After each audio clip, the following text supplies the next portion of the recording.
I would say that the biggest risk and challenge that we have at the moment in England is to do with the changes that are occurring.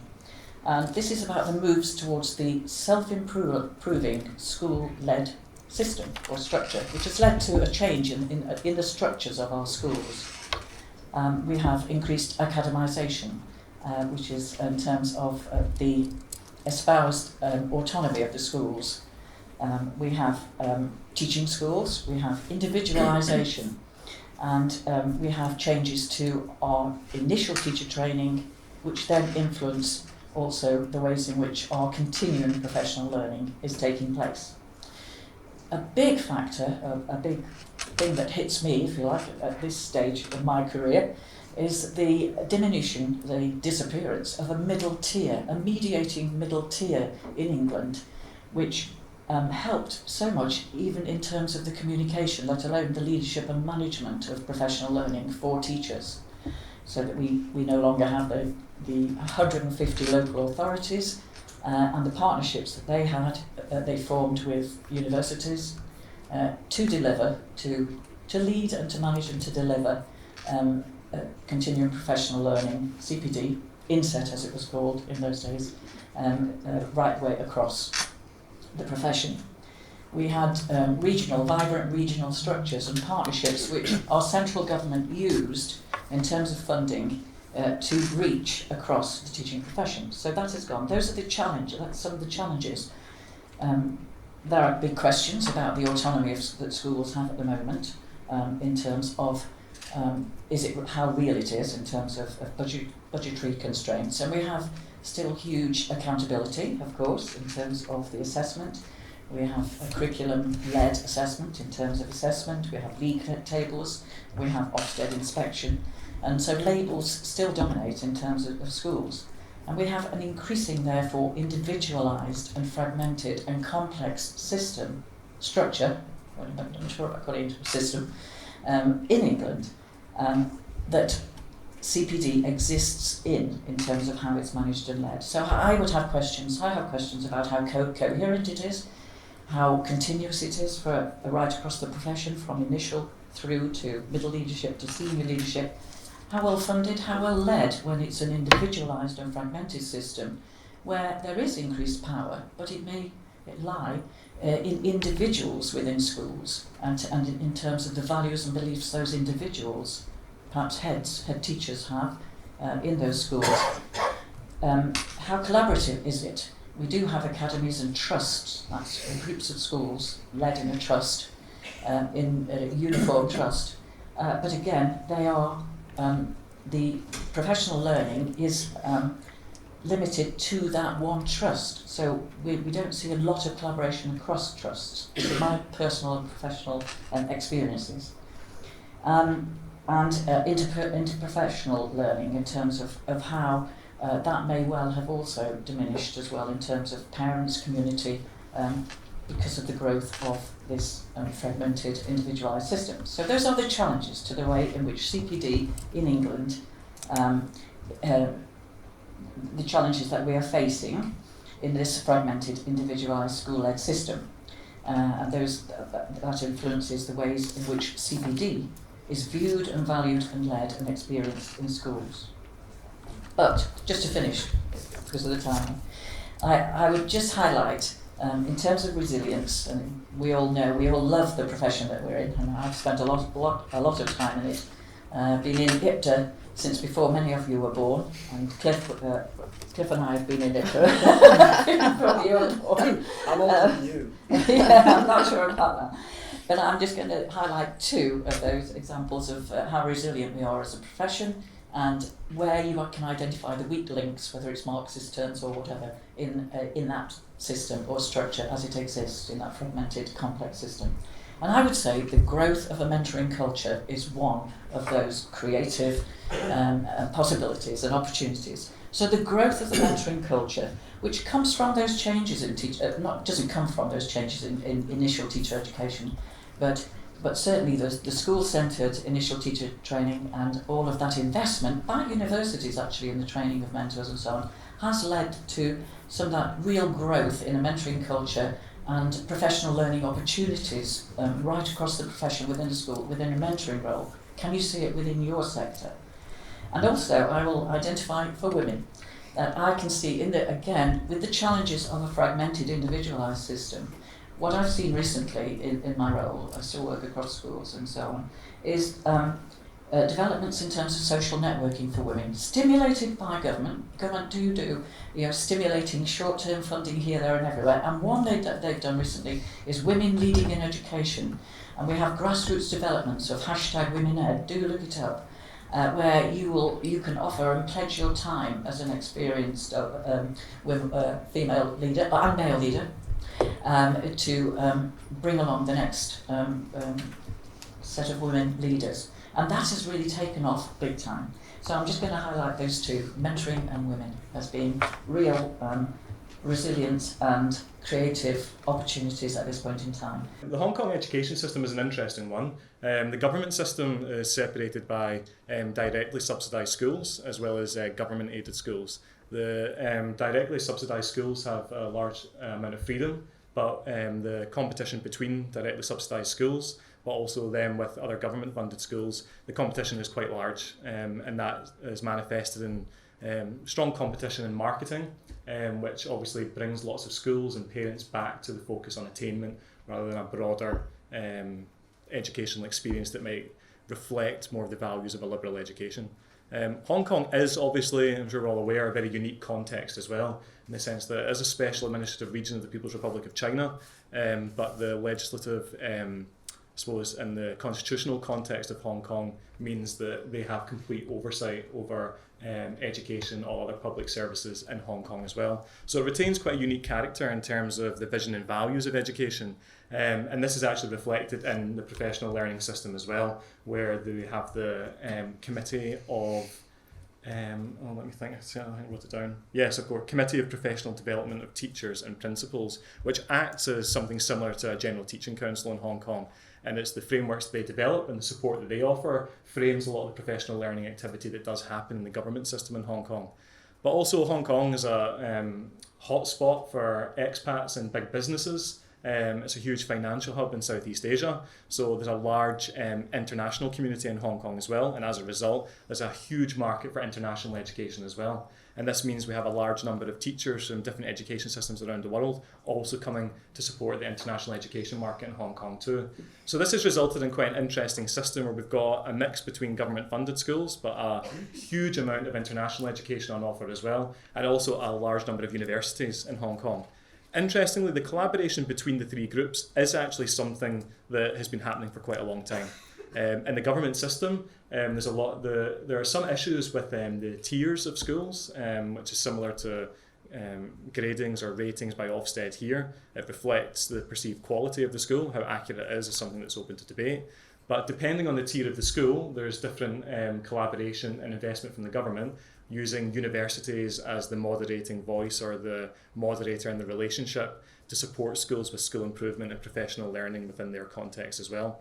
And increasingly what we're seeing now is the resources and networks that international education providers or international educators have access to being utilised by the government system as well, more so. And these are networks that are emerging from the schools themselves, who are making contact with each other, building partnerships together, and trying to utilise the networks and the resources that each of them share. So this sets the foundation for an interesting context in terms of how people engage in professional learning, what they have access to, and the outcomes of it as well.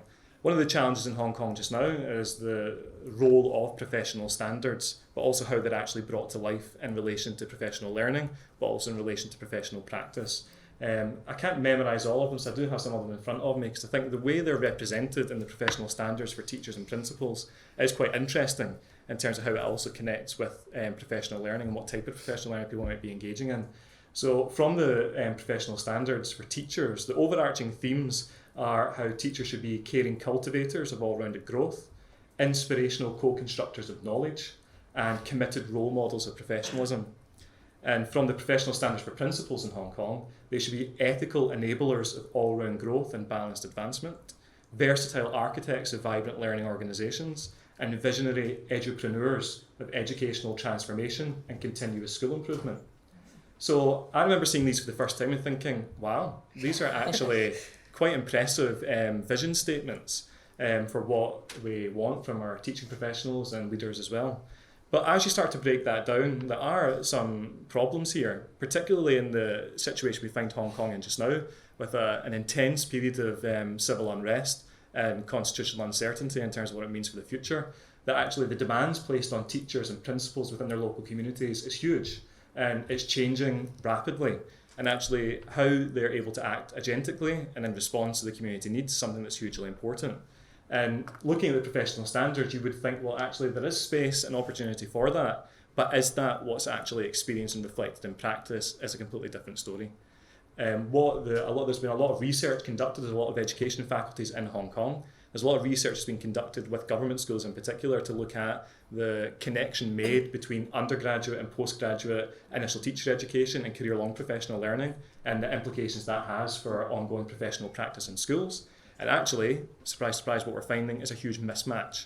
That often what teachers, school leaders and new teachers into the profession might demonstrate in their teaching practice, but also in their reflections and the professional learning they engage in, it's a commitment to more professional practices that reflect what we know about child development and improving school structures to support change processes, etc. But frequently, when these teachers do get back to school after that, and there's some follow-up afterwards, they revert back to traditional practices. And the challenge for this is because actually, does the professional learning that teachers engage in actually reflect a clear understanding of the complexity of parental and community expectation and the cultural histories of the school context that they're a part of?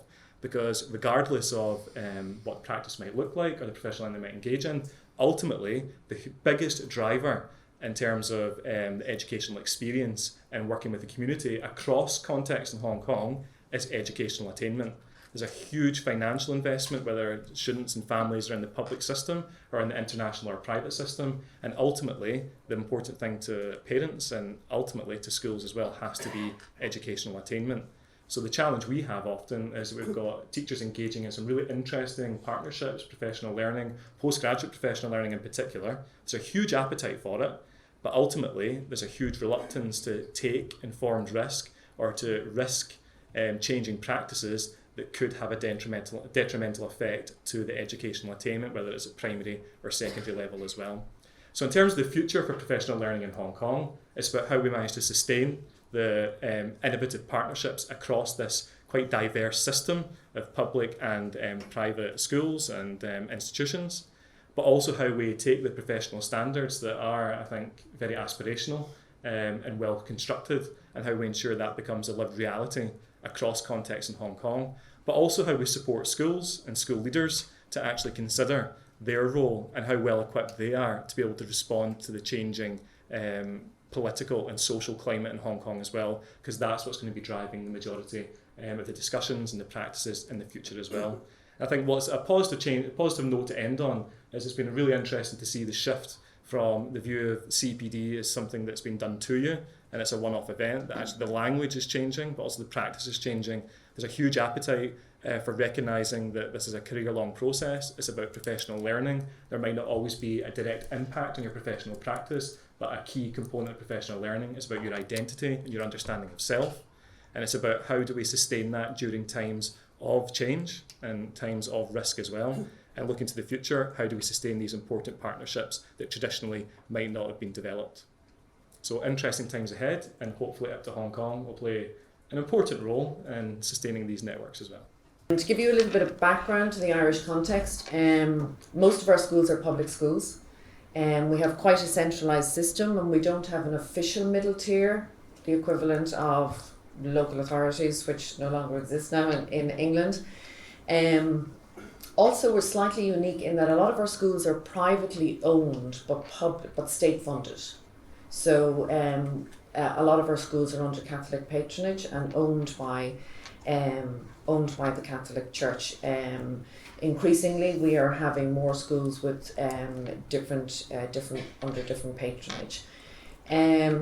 Traditionally in Ireland, the teaching profession has been very highly valued, very highly trusted in terms of teaching and learning. We continue at primary level in particular to have an oversubscribed number of teachers applying to get into the profession every year. with a very high quality candidates coming into the profession, those that would have achieved very high points in our Leaving Cert exam, which is the equivalent of your A levels or here in the UK. At post-primary in the last couple of years, we've seen a little dip in that in trying to attract candidates into the profession. I suppose one of our biggest changes and challenges over the last number of years is we had a significant economic recession, which lasted for quite a long time. So we had a lot of pay cuts, increased emphasis on performativity came with that. We had incidental inspection findings saying that there were concerns about literacy and numeracy practices in schools. Our PISA scores were dipping, and we all know what happens when PISA scores dip in a country. And that coupled with findings like a gap, an attainment gap for those in disadvantaged schools by comparison to the national average, that gap was quite large. So all of that created the perfect storm for increased accountability, performativity, and everything that came with that. And a study carried out by Howard Stevenson at the time in Ireland through the Teacher Union funded study talked about teachers feeling very disillusioned and disengaged. So when you're in that situation, I suppose creativity kind of goes out the window when you have the narrow focus on literacy and numeracy and trying to raise standards and individual accountability related to that. That certainly was challenging in terms of creativity. Currently, I suppose if we think about professional learning in the Irish context, there's a lot of different people, stakeholders in the system using different terms. So we have professional development, professional learning, in-service, a lot of people seeing it as synonymous with courses.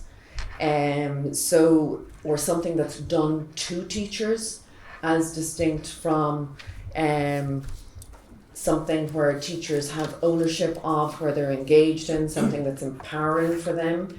And I suppose we're seeing more internationally maybe a focus towards the term of professional learning to encompass that kind of teacher agency and ownership within that.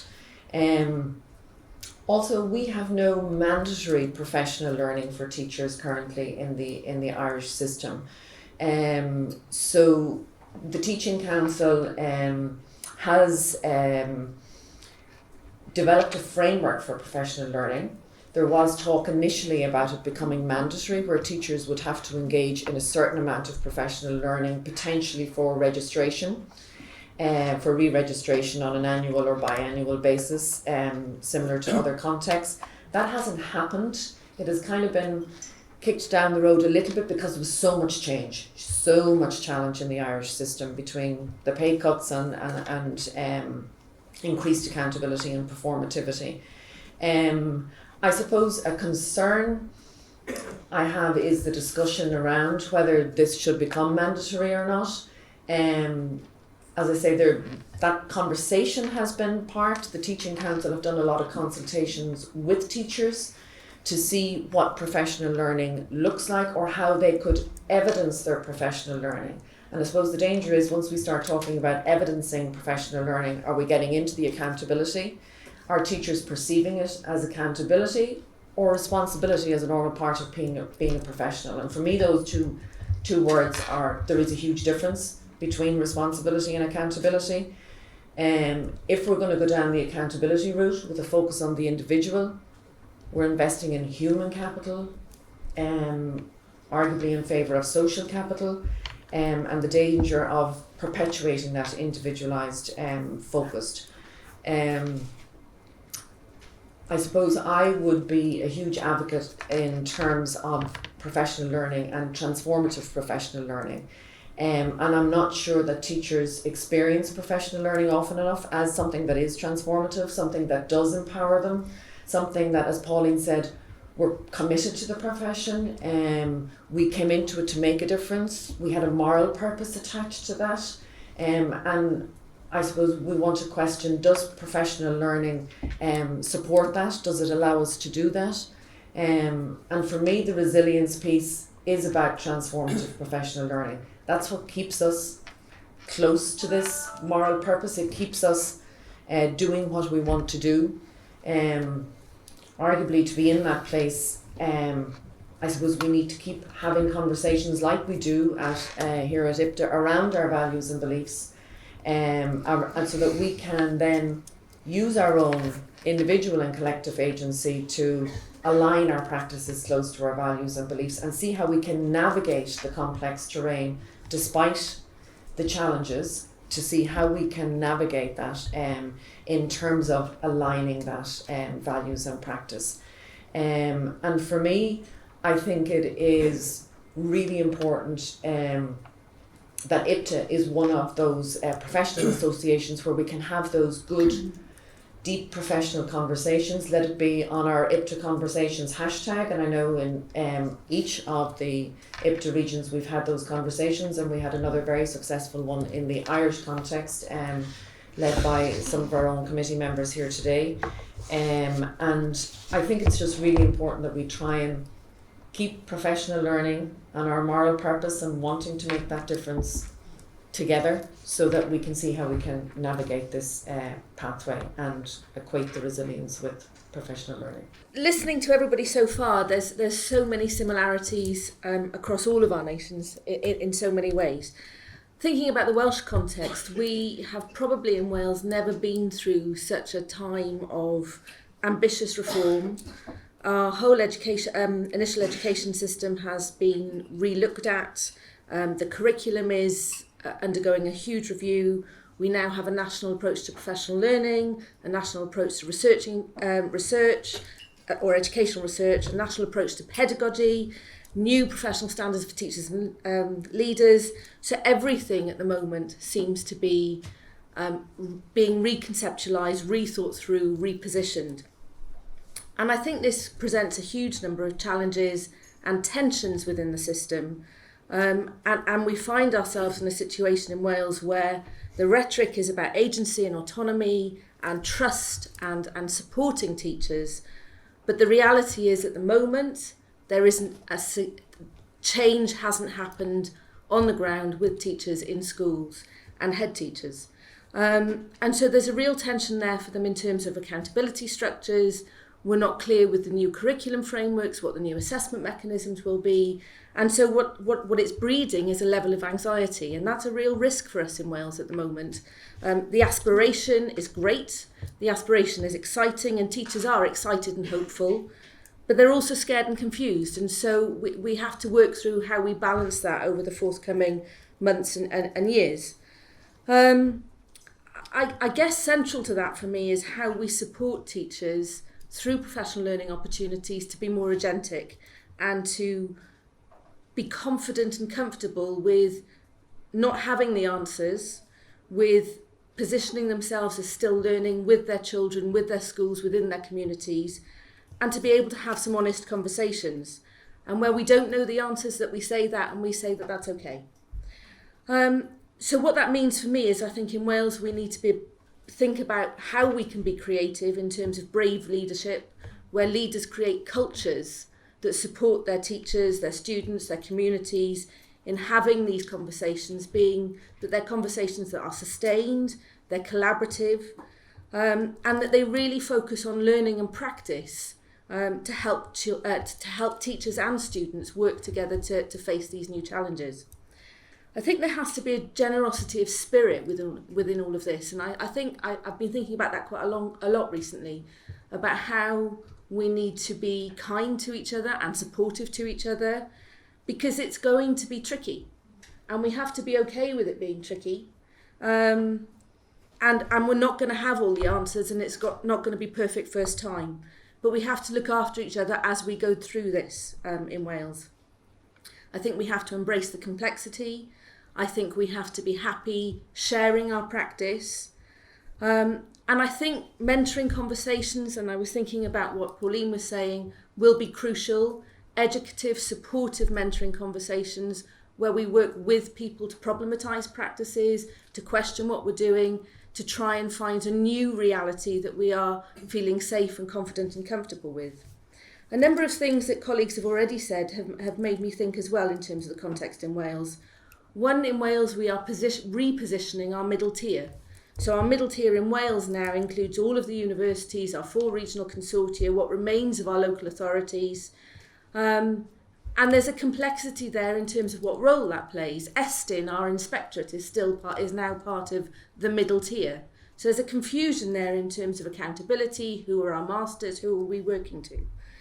I think we also need to think about the idea of responsibility that Fiona talked about, our own professional responsibility in terms of engaging with professional learning in Wales, and what that looks like for individual teachers and how that they can incorporate it into their practice and feel that they've got the capacity and time to do that.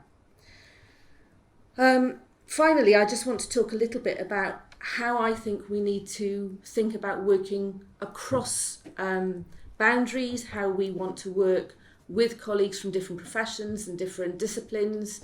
And I think that's one of the things I think is wonderful about IPDA, is that we are trying to get colleagues from different professions in the room talking about what professional learning means for us and how we can work together. And, you know, it's fantastic that we've got artists here, we've got our poet in residence. I know from Wales we've got colleagues from the Arts Council. So it's really interesting for me about how we can use shared expertise to disrupt the norms and practices that we have in education and use those to best advantage in terms of thinking about professional learning going forward.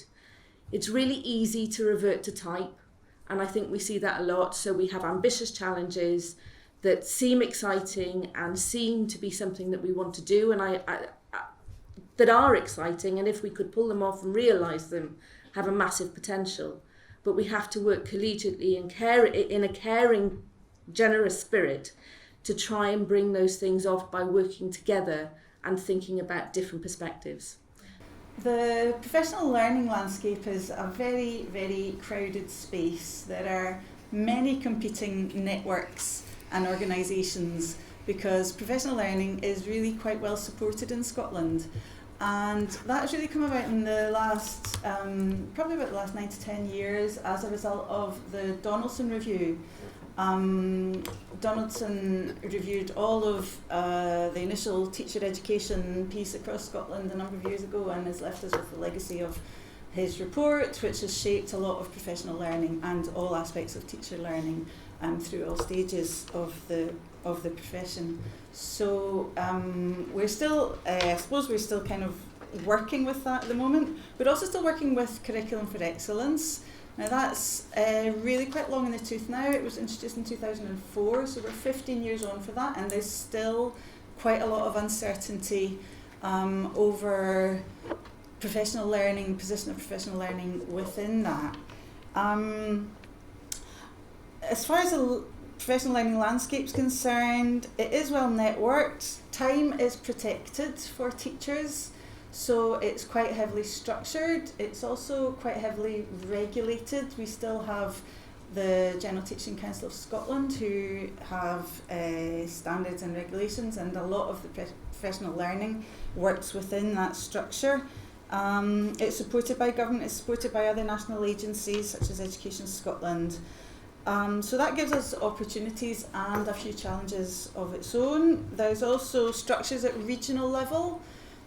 We have regional collaboratives, which are associations of local authorities who work together to support professional learning for teachers, and also with a raising attainment agenda, which is a heavy focus as well in Scotland. And then alongside that as well, there are mandated partnership arrangements between local authorities and universities. So there's a bit of overlap between those two levels of the structure. And the partnerships are really arrangements that are put in place to support student teachers in practice and to support serving teachers in their professional learning. So there are accredited courses, postgraduate opportunities for serving teachers that they can access through the partnerships. So you can see it's quite a well supported space. It's also quite complex and quite heavily structured and regulated.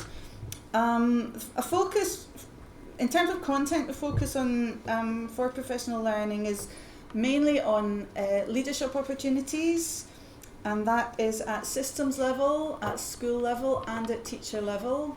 And there's also a heavy focus on curriculum development.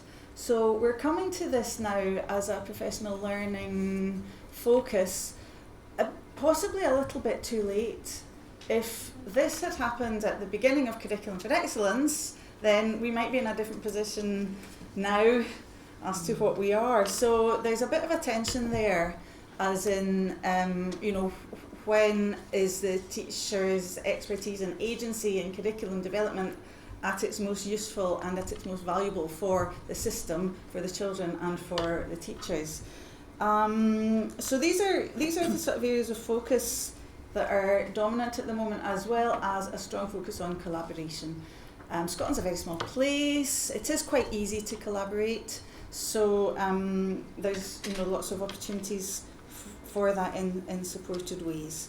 In terms of challenges, though, I think quite a considerable challenge is how do you maintain creativity and agency within these structures and within this regulated landscape. That's one of the challenges I think that we're facing in Scotland at the moment. There's also an accountability agenda which is kind of underpinning all of this. The first program is a renovation of general education, that K-12.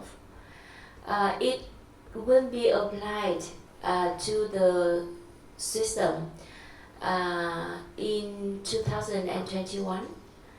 And grade 1, it is the first grade, will be applied the new textbook and new curriculum. Yeah.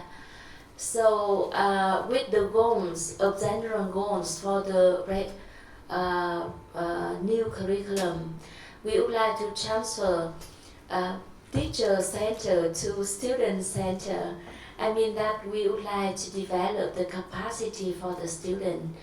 At the same time, the capacity for the teachers right now. It means the second national program to support to the curriculum renovation is enhancing capacity for teacher training. It means support to the teacher of K-12 and teacher future.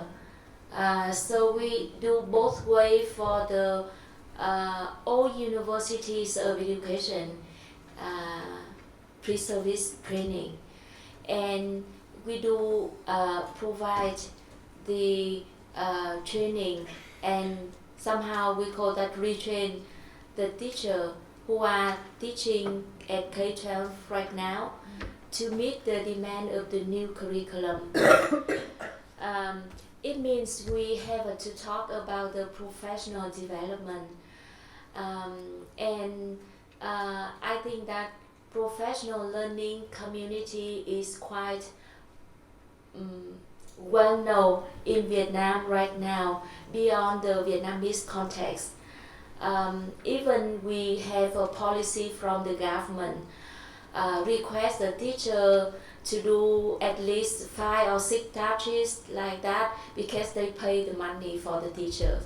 And we have to do to enhancing capacity by ourselves. We have to create the environment, that learning community between not only inside school but outside school. We should have some network, maybe network of professional learning community in the region. But we have some learning community of math or of STEM or of human resources, or maybe. That means